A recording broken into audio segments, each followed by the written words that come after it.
Hey everyone, Colin once again, and welcome back to another movie review. And first of all, like I said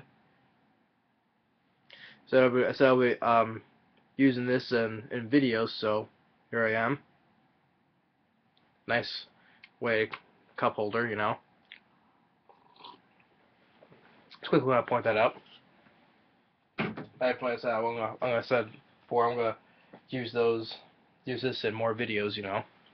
So and for this movie review I'm gonna do a movie review on the film that I've been wanting to do for a while, you know.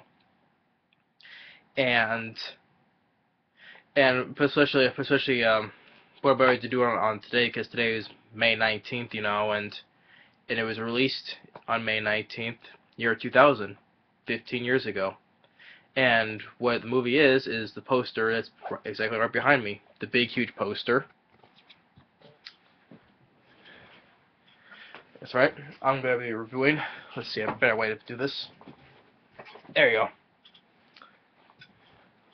There you go.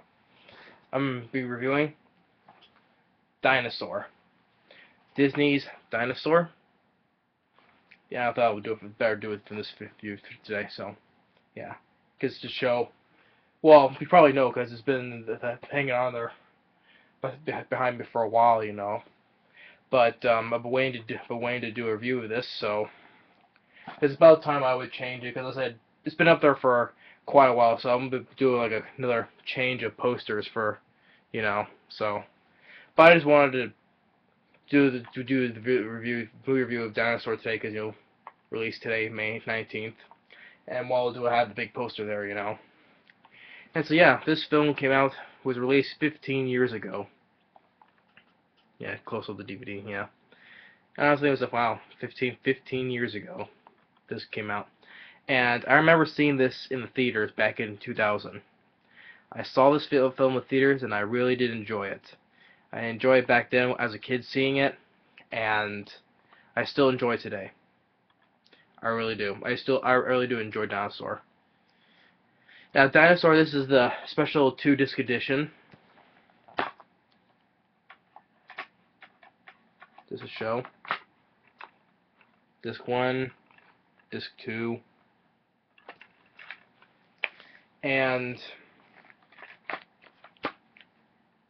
of course a little booklet right here, you know.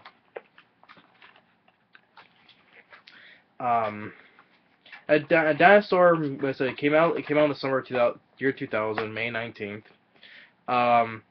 It was the most it was the biggest budgeted film of the year 2000. It costed around 127.5 million. So yeah, 127.5 million dollars. It was the most expensive film of the year 2000 to make, you know, or the biggest budgeted film of the year 2000. Better way to put it, you know. And why do I enjoy this film? Well, first off, even when I first well, back then I didn't notice it. Well, back then when I saw it in theaters, I didn't notice any different. I didn't notice differences, you know. But watching it now today, you know, I can notice differences.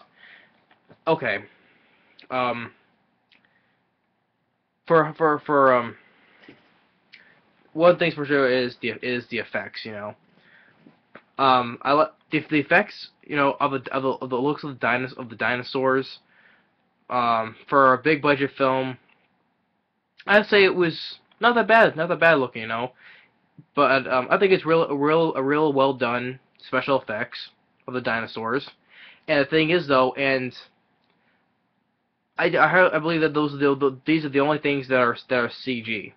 Yeah, because they also, what I liked about it, because not only the dinosaurs were only CG, because the environment, you know, the landscapes, they actually filmed in actual environments, you know, actual landscapes, you know, like in the opening of the film, you know, like when which I'll get into, you know. But I like the fact that they used actual environments, you know, other than just using like an animated. Instead of the whole film being animated, it was it was live. It was live. They made it live action, you know, because the environments, the landscapes, are the only thing that's live action, and the dinosaurs were more CGI, you know. Well done to CGI for the dinosaurs, really well done. I would give it that. And I appreciate, and I liked it how, well, I feel like before, like some stuff like, well, of course they do like stuff like to use animated characters into live action worlds, you know, like the Smurfs and you know, Scooby Doo and stuff, you know. But before those did, you know, and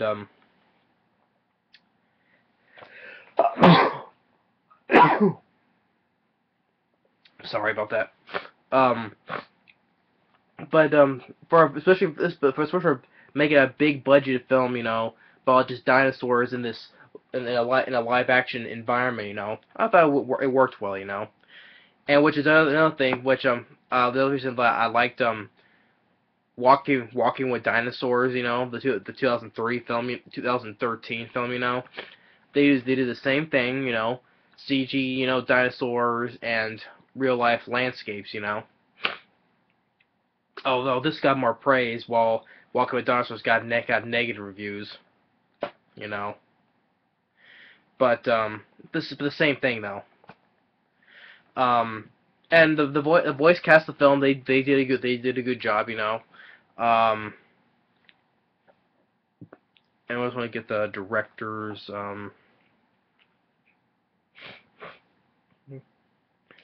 Uh,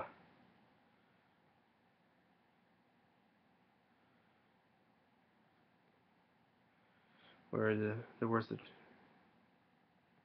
there we go. Yeah, one of there were two directors in this film. One of them is Ralph Zondag. Ralph Zondag. Um, that's the guy's one. He's one of the directors of this film. He also had a hand in among one of the directors who directed "We're Back, a Dinosaur Story." Right, yeah. So one of the directors, Ralph Zondag, who helped one of the like there was there like 4 or 5 directors who did "We're Back, a Dinosaur Story," but Ralph Zondag did he was one of the directors of "We're Back, a Dinosaur Story," and he directed Dinosaur, and the other one was Eric Leitung. Leitung. I'm not familiar with that director though, but both these directors, they did a good job directing. You know, I'll give that. They both did a good job directing. And the voice cast, they did a good job. DB Sweeney as Alador, he did a good job. Um, Alfredo Woodard, who voiced Pleo. I mostly remember her from Star Trek First Contact. The character Lily, you know, who the woman from the 21st century, you know, is on board the Enterprise, you know, with Captain Picard, you know. Yeah, she voices a Pleo in this film, and she did, I liked her I liked her in Star Trek First Contact, and she did a good job of voicing and as Pleo as well, you know. The other voice actor, Ossis Davis, who voiced Yar, the elder, you know, the oldest. I liked him as well. I also remember seeing him in a film called well, he was in the 1998 film credits. He was in the Doctor Doolittle, the one with Eddie Murphy. He was also in The Client, Grumpy Old Man, Malcolm X. Um,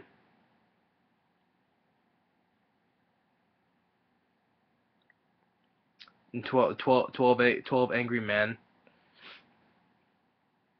But he did a good job as Yar.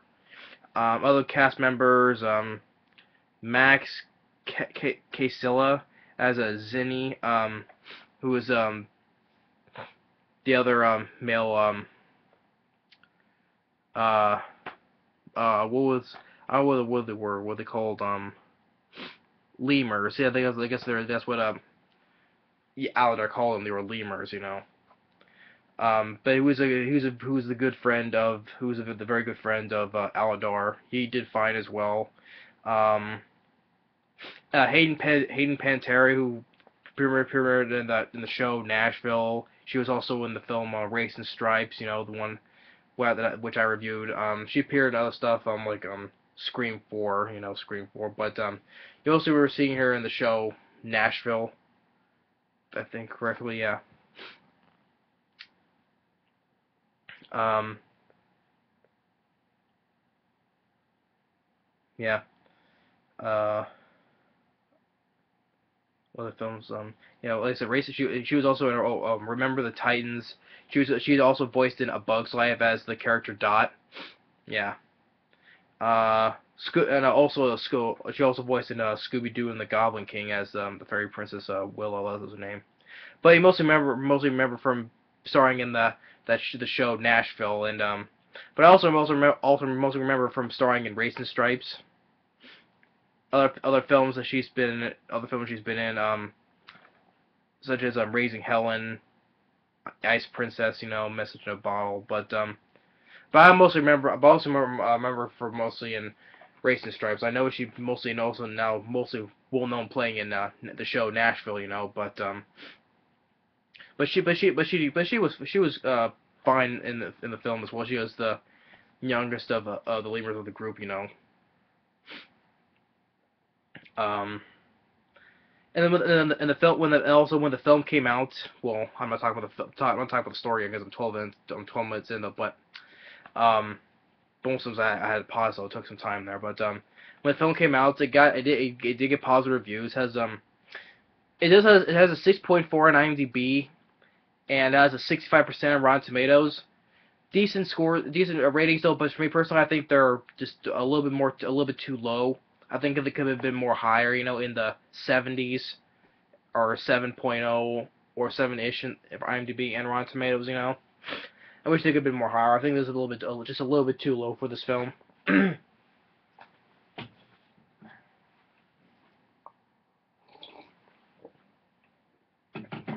So yeah, and the film was a success overall. It made over 130 million, something in the U.S. So it made past its budget domestically. It was a success, and overall made 349 million, and it was the fifth highest grossing film of the year 2000. So the film was a box office hit. So which I'm happy about, you know. So yeah, and I did like the score by James Newton Howard. The score by who also did scores for Space Jam and The Fugitive. You know, I did like the score as well in this film by James Newton Howard. And I'll get into the story, which I still haven't talked about yet, but I was doing all this other stuff here. But and then it opens up, you know, with when it opens up, you know, you see like the inside of the egg, which is Aladar was inside, you know, and the mother, which is the kind of dinosaur he is. He's an iguanodon, you know. That's the kind of dinosaur, you know, has that spot has a spike for a thumb, you know. A nice way how from a main character, you know, for a different type of dinosaur, so like an iguanodon, you know. And I tend to the nest, and when there's a, another change thing, instead of having a T-Rex, you know, it's a different kind of carnivorous dinosaur that's similar to a T-Rex, but it's called a Carnotaurus, you know, or Carnotaurs is what they call them. Yeah, Carnotaurs. One of them comes out, you know. This is where we get to you see the difference between, you know, the live action environment in the sea in the animated dinosaurs, you know, like when the Carnotaur pops out out of the trees. You know, you can tell there's a difference. You know, but I think it worked well. It worked well with the real working with the real environment. You know, with dinosaurs. You know, all the dinosaurs they start running away. What the Carnotaurus steps on that iguanodon's nest, except for one, of course, and it eats and you see it eats like one dinosaur that was lagging behind, you know, and but you don't see it tear to pieces, but it cuts away, you know, like you see from a distance, but it's like a lot of dust, a cloud of dust around, it, so you don't have to physically see it like tear to pieces, you know.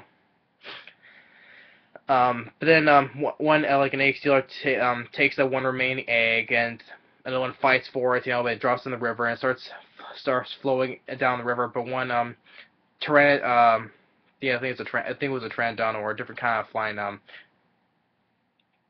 dinosaur, but I think it's a pteranodon though. And you can and here's where you can see it, you can tell where I was gonna get to. When it's flying, you can see a wide open view of the landscape, and you can tell it's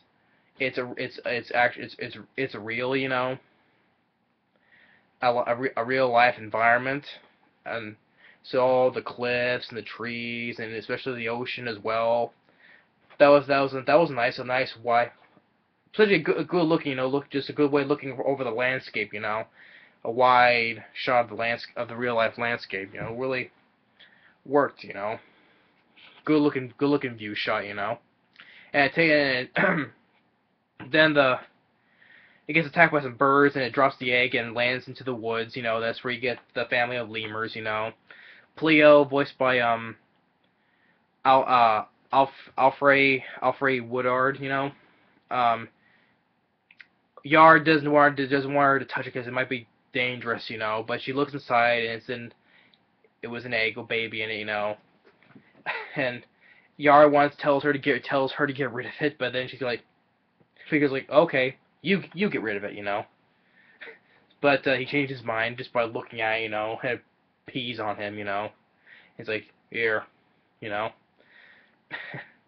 So, and then sometime later, Aldar has grown up, you know, he's playing with the lemurs, you know. Um, well, there was like, yeah, they said it was like, part of a lemur is a part of a mating season. I think it was. There's this big, huge tree, you know, and they see flying or meteors flying from the sky, but Aladar doesn't know what they are, you know. They see them flying through the sky, and then there's this big, huge meteor. It goes into off in the distance, but causes a big explosion. All the big clouds, you know, starts heading towards them, and so Aladar races towards the other side of the island, and him and his family they all jump off the cliff, you know, so they get to the other side of the or mainland is what it's called, mainland. Thinking that they were the only ones left, so they're walking through the next day. They're walking through the desert, you know. They see some velociraptors, different kind of velociraptor. I think it was kind of velociraptors, you know. But he doesn't know what they are though. But they can tell that there's a pack of them, you know. They start attacking them, you know.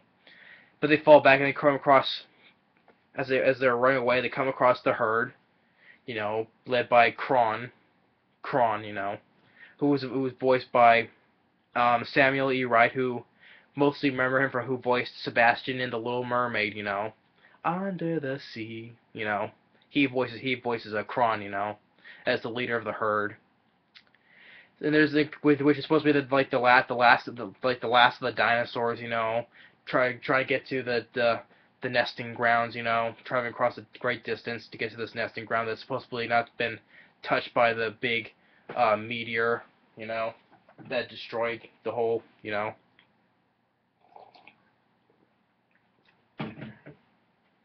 Um, so they meet the other dinosaurs, Ema, which were like two elderly dinosaurs. One is Ema, who is an elderly Styracosaurus, you know, um, and who has also like a pet named Earl, which is a Ankylosaurus, but it acts like a dog, you know, which yeah, that's what it calls. It mostly Earl acts like a pretty much like a dog, you know. And then a Brachiosaurus, which was the last of the Brachiosaurus, voiced by named Baleen, who's voiced by Joanne Paulwright. Joanne Paulwright, know who you will remember her from. Blake did my other reviews. You know, you've seen her in the live action version of 101 Dalmatians, as Nanny, you know, and Dennis the Menace as Mrs. Wilson, you know. She voices Baleen, who is the last of the Brachiosauruses, you know, last for species. They're like, since they're old, they're always last behind, you know, it's very slow, you know, not keeping up with the herd, you know. Um, and Kron, you know, gives Aladar a little bit of crap, you know, and Yard doesn't like. He's like, since when do we take orders from the likes of him? And he's like, I can hold his brain in the palm of my before getting cut off, you know. but we said in the palm of my hand, you know. But he didn't say that because it got cut off. Um. Also Crone has a sister named Nira, which Aladar as who he likes, you know. Um, since they're moving on, you know, it shows them moving across through deserts, you know. But not only there was like one dinosaur that died in the middle of the night, but then the Velociraptors that start eating on it, you know. But they're not the only ones that's following them. There are two Carnotaurs, which I assume it's a male and a female, you know. Two of them, and they're also on their trail as well, you know. Then they get to the one place where they expect to be like a big lake with lots of water, you know. But when they get there, they see it's all dried up, you know. So I was like walking into it, you know, and Emma is dehydrated and tired, you know, and she thinks she's not gonna make it, you know. As Baleen is walking, because she's a big dinosaur, you know, as she's stepping on it, you know, and Aldar notices that they hear a noise from underneath the ground. So as they dig for a little bit, and Baleen presses down, water, you know. So they know that they find water, and the Chrome, of course, you know, he goes and rushes over there, pushes people out of the way, you know, says, you know, I was like, Chrome, look, all we have to do is dig. Good. Now get out of the way, you know. So, you know, is hogging all the water for himself, you know. And while that is happening, his right hand man, Bruton, Kron told him to search for other places for water, you know, and there's another dinosaur that's with him, you know. As they're searching, they get attacked by the Carnotaurs. One Carnotaur kills the other dinosaur, you know. Once again, you don't see it tear apart because there's dust around it, you know, but you see like it has a piece of flesh in its mouth, you know, like it's on this corner over here. This is the screen. You can see it like over here, you know, as the other Carnotaur chases a Bruton, you know, then it cuts away, you know. So then it shows, you know, that Aladar and Nira talking, you know. Then Bruton comes back that to warn him with the Carnotaurs, and they move out the herd because they feel they'll catch up to them, you know. But since Emma, Earl, and Baleen, they're ones that are gonna be left behind, and Kron's like, well, they'll slow down the herd, you know. And Aldor man says, you can't sacrifice them like that, you know. And he gets knocked down by Kron's like, if you interfere again, I'll kill you, you know. So he stays behind with them, you know, and as they're walking for a little bit more, they find Bruton, who's also been left behind because he has it due to an injury, you know. And it starts raining. They find a cave, and Bruton comes in with them in the cave, you know, and Pleo like helps him like put this other with this plant that like heals the wound, you know, and Bruton's telling us like, what's wrong? What's wrong with him? You know, why isn't he just, you know, let them what was his name? What was the line? Why doesn't he accept their fate? You know, because I accepted mine. And Cleo's like, what is yours? To die here, you know. And she's still telling him like, it's you know, it's a choice that it's your choice, not your faith, you know. So, but then they see the Carnotaurs are coming in, and as they try to sneak away, you know, further into the cave, a rock falls down, and the Carnotaurs notice, and they attack, you know. Bruton first he was gonna run away, but he comes back, you know, becoming a good guy, you know. He comes up and tries to fend them off, you know. Um, he starts like he causes a big rock slide, you know, to crush both of them, but he gets crushed. But he eventually he gets crushed by the rock slide and he dies as well. But basically like he died a hero, you know. He tried to help save them, you know, from getting killed by the Carnotaurs, you know, like self-sacrifice, you know, basically died a good guy, you know. So as they keep moving on further into the cave, they see a blockade, you know, and they see there's light on the other side. Aladar tries to clear the rocks, but more rocks fall, and he eventually he wants to give up, you know. And Baleen says, you know, how was it? How it went? I thought I was too old. How to go? Like I thought I was like too old, and I was not needed, basically, you know. But I'm not gonna die in this cave, you know. So she goes and she basically pushes all the rocks. The rest helps, but she basically because she's a big dinosaur, you know, she'll pushes more of the rocks out herself, you know. So they push all the rocks down, then they reach the nesting grounds, you know. When lo and behold, it has not been touched by the meteor, you know. It's still everything is green. There's still water, you know. And what was Zenithia goes to the water like cannonball, you know, and Balin's like amateur, look out below, you know. And they're wondering why the herd hasn't is not here yet, but they see there's a big rock slide where in the entrance where they supposed to come, you know. But he knows that they won't get it. But Aldar knows that they won't be able to get over it, so he heads back through where they came to go all the way around to find them, you know. And as when it's nighttime, they see that there's the one Carnotaur who survived the rock slide, you know, is looking for them, you know, but he got past them, so they get ahead of him. So then the next day, that Kron is like pushing everyone to climb up this thing, you know, and which they don't think which they don't think it's not safe, you know.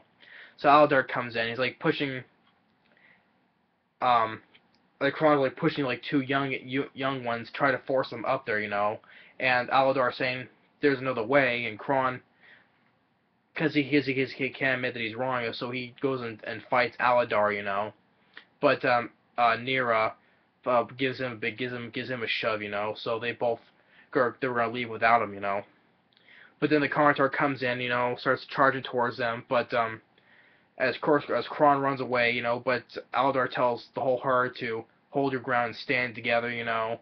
They all start roaring back at it, you know, push it back and force him to back up, you know, as they make their way around him, you know. But the Carnotaur sees Kron, you know, trying to climb up the rocks because he's such a fool, you know. So he starts going after him, climb up the rocks, knowing he knows he gets at a dead end, you know. He tries to fight it off, but the Carnotaur grabs him with its mouth and throws him against a hard rock, a big rock, you know.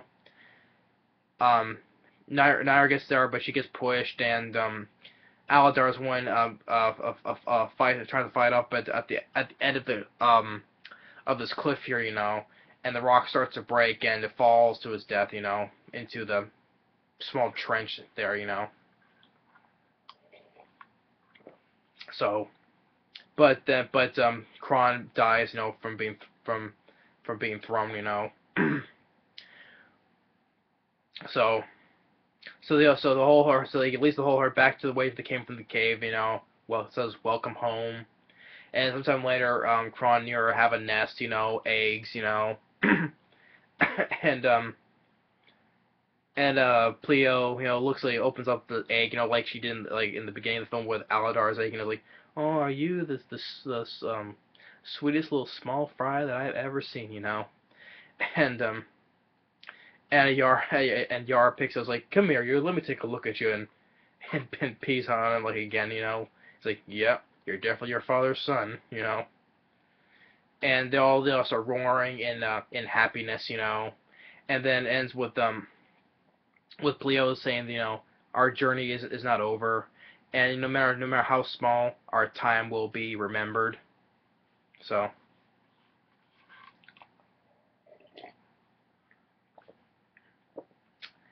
yeah, so I enjoy Dinosaur.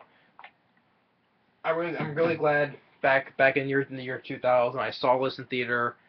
I really did enjoy it. I still enjoy it today. The voice cast, they did a good job. DB Sweeney as Aladar, he did a great job. The other ones, Alfred Woodard as Pleo, she did a good job. Um, Ossie Davis, he as Yar, he was good.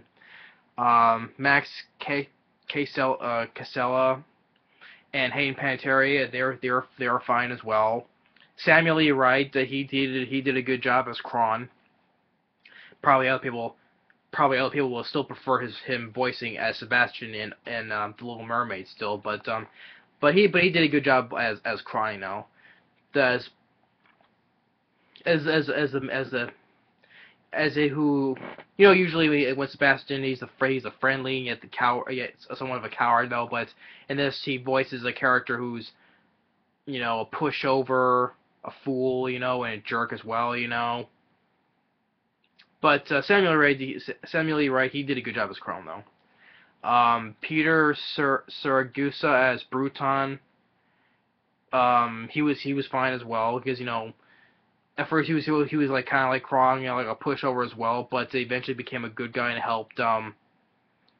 he helped Aladar and the rest of his friends, to try to fend off the Carnotaurs, but died a good guy, try to kill them by causing a rock slide though, but died in the process as well, like almost like a self-sacrifice, died a good guy, Um, Juliana Margulies, her last name is pronounced as Nira, she was fine. Della Reese as Ema, she was fine as well. And Joanne Paulwright, I I real I real I real she did a great job, because I like her, I liked her in 101 Dalmatians, I liked her in Dennis the Menace, she also had like a cameo appearance in Last Action Hero, as the teacher was talking about before showing that Hamlet video, had a cameo appearance as a teacher though in Last Action Hero. And I didn't mind her also in the Spiderwick Chronicles as well, but I liked Joanne Paulwright. She did a good job. She did a good job as Baleen, And plus I just enjoyed her as an actor in general, she did a good job. And I liked her in those other films, and she did a good job as Baleen. The effects, the special effects for the dinosaurs, they look really good. Mixing with a real life environment, real forest, ocean, even real desert, which I hopefully was a real desert, because showing all those real life forests and oceans, I'm assuming it was a real life desert, Yeah, because yeah, I do believe that it was also real desert as well, Um,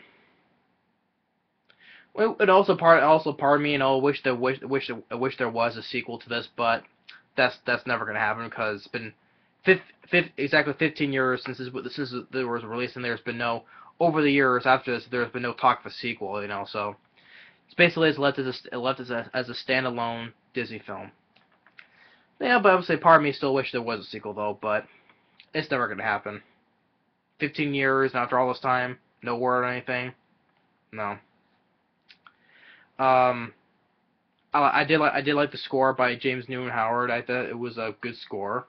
Um, and the film was not it wasn't that long of a film, you know.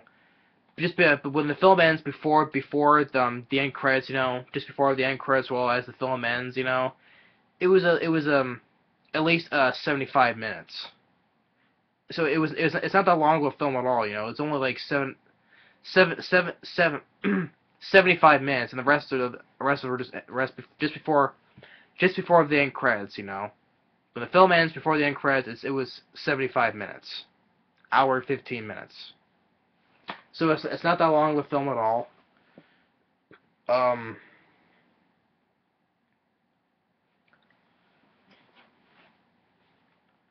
um, and I said, so like I said, I think they deserve more, more higher ratings. You know, I just think it deserves more of a higher rating than 65% on Rotten Tomatoes. I think it could have been more higher.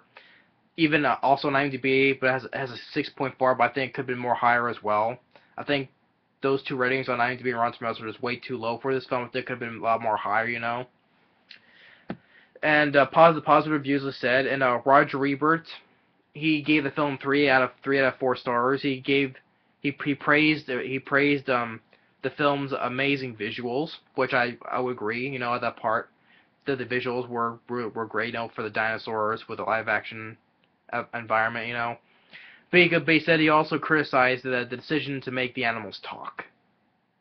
You know, saying that about making the decisions to make the animals talk, which he felt canceled out the efforts to make the film so realistic.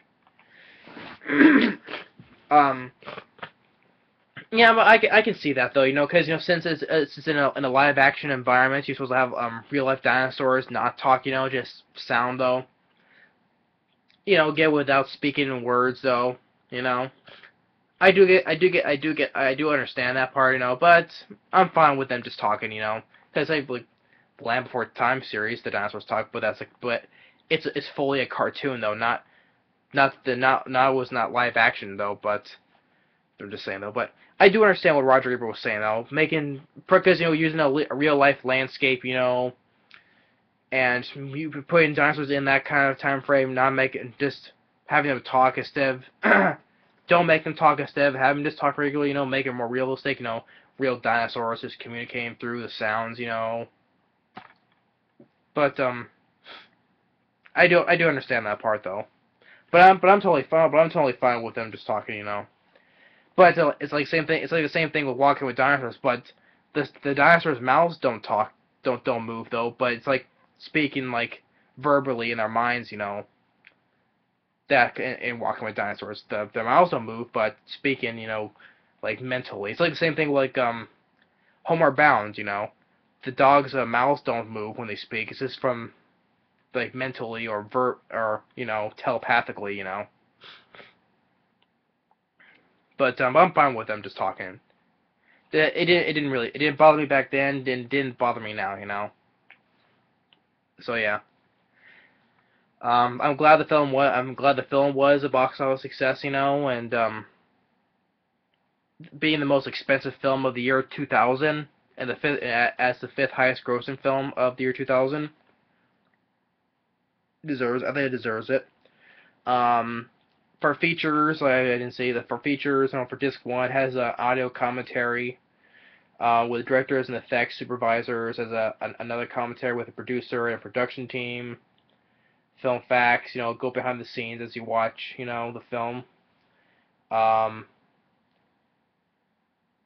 has some couple games on there, you know, sound effects, you know, visual stuff, you know, an audio track, you know. On the second disc, you know, has the development of the development of dinosaur computer animation tests, the dinosaur designs, you know, concept art, character designs, creating a prehistoric world, special effects featurette, music and sound designs, audio mix, hidden Easter eggs, abandoned sequences, and then trailers and TV spots. Yeah, there's some good features on this 2 disc. And I'm fine with this because for a film I really do enjoy, especially for a film like Dinosaur, I would think it deserves a 2 disc edition. Like what I reviewed not so long ago, like Atlantis, Lost Empire. That I got that as a 2 disc set. And there's certain other things that deserves a special 2 disc editions for films that I really do enjoy, or other people who like films that deserve it to say they can deserve a 2 disc edition. So yeah, this is my review for Dinosaur, Disney's Dinosaur. I'm glad I had this 2 disc edition. I'm glad I got the big poster.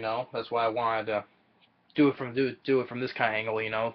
Sit over here so you can fully look at the big poster. But I'm gonna I just want to do this until I'm gonna do another change of posters soon. So put a different one up there. But just wanted to do it before just I want to take it down just before I do a review of this though. But it may not be it will be soon though. But there's gonna be a different poster here soon. But not right now though. But just wanted to do a review of this with this hanging there as I do a review of this film.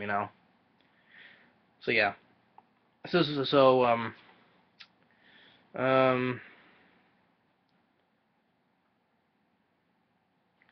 trying to think of anything else. Yeah, but if anyone has ever seen, still has not seen Dinosaur, go check it out for yourself. If you like or dislike it, it's up to you. Whether you like, or probably like or dislike the effects of dinosaurs, it's up to you. I'm not gonna say anything about it. And as I said, I'm gonna do a video like this, just to show what I said. I'm gonna use this more in videos now, as I drink stuff.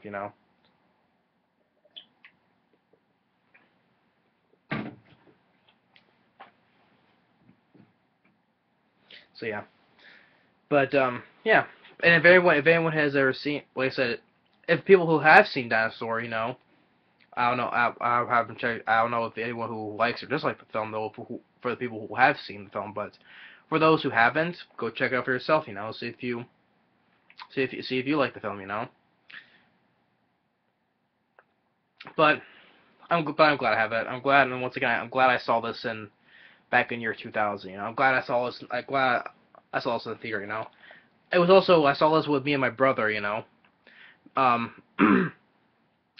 My brother, he back in the day, he enjoyed the film, When today, nowadays, like I still enjoy the film, but I'm still thinking like he kind of lost interest in it.